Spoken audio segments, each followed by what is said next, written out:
What's up guys, Luke here, and I know what some of you may be thinking. I've already shown this laptop. Well, not exactly. This is a Dell Inspiron 8100, which is the updated version of the 8000 that I previously showed you. As you can see, the chassis is identical. Same modular bay design. It's also used on the Latitude. Same bottom cover. And it also has Windows Millennium.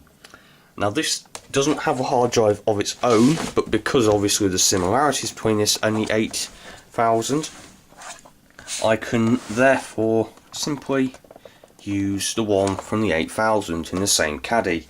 Same size screen, 15 inches, but let's turn it on. Now note the interesting battery indicator. This indicates that the battery is in need of replacement, although it does hold more of a charge than the other one. See, Windows Millennium.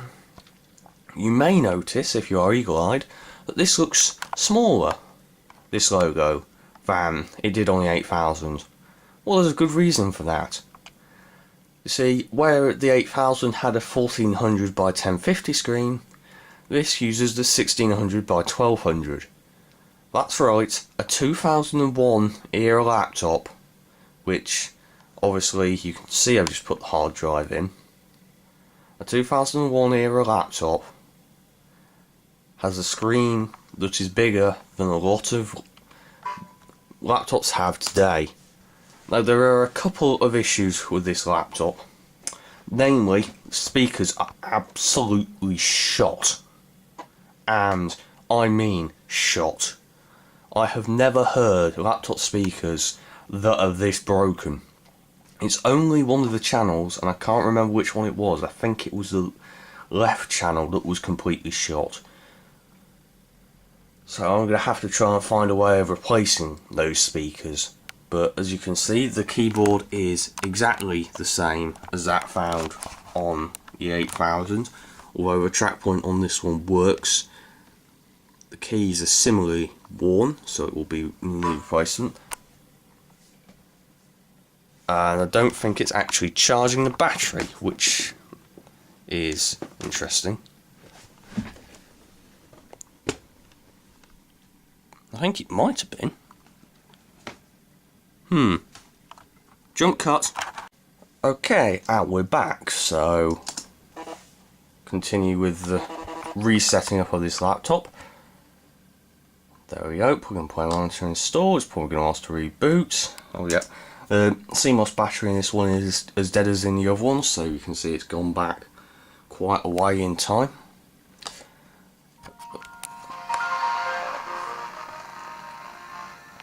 Did you hear that? Because that is the unmistakable sound of a ruined speaker. Now, one thing I have noticed is that although it doesn't officially support it, you can put in the Foursquare 77 drivers with the GeForce 2 Go, and it does appear to work fine. I can't verify that from games, but there we go. That's what it's set to at the moment, because that's obviously what it would be on the other laptop. But if we go up to 1600 by 1200, click apply, hear the utterly ruined speaker again. And there we go. We now have a 1600 by 1200 screen.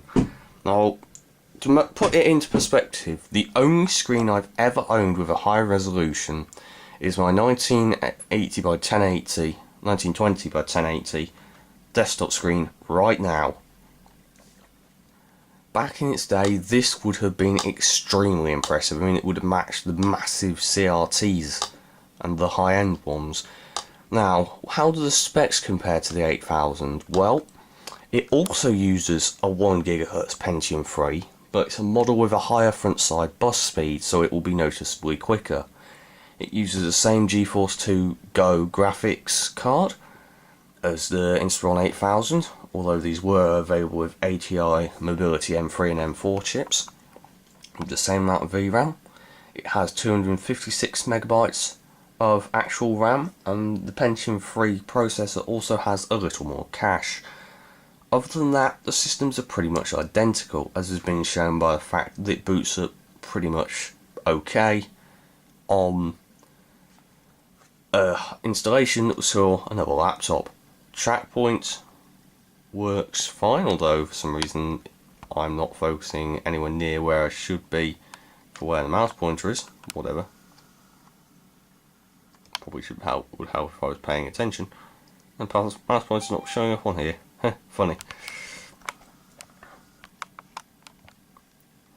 But for its day, this laptop was extremely impressive. Now in terms of ports, it has exactly the same as the Inspiron 8000, so I'm not going to waste your time by showing you that again. I have had to replace the DVD drive because this has had the original had a phenomenon I'd never seen before. The actual clip on the drive had snapped off. But fortunately I had another drive that fitted fine and for all intents and purposes works fine. It's not a perfect fit in terms of the fact it doesn't use the official slot that's supposed to go there, but it does the job. Don't know about this floppy drive, I haven't tried it. Obviously, as I said, the battery needs replacement. The good thing about these is that the batteries are actually really cheap to buy replacements for. You can get brand new third party ones for like 16 quid, which is like 10 quid less than almost any other laptop battery I've ever seen. It's quite impressive. And it's got the usual Dell crackle, or Dell dead battery crackle, I'm not sure which. Now again, function F1 party trick will work in this laptop. Eventually. Perhaps. Or maybe not. No, in fact, the function F1 party trick will just shut the laptop down. Interesting. How weird. It's not supposed to do that. So we now have a very confused laptop. So obviously this is what happens when you don't install Windows set up for this particular system. But yeah, whatever. So if you enjoyed this video, please feel free to leave a comment, a like, and if you're new to my channel, please subscribe. Let's try and turn this on again. It would really help me out. Perhaps if you shared my videos as well, and there will be more videos to come soon. Maybe not so much in the way of laptops, because I'm pretty much running out of them.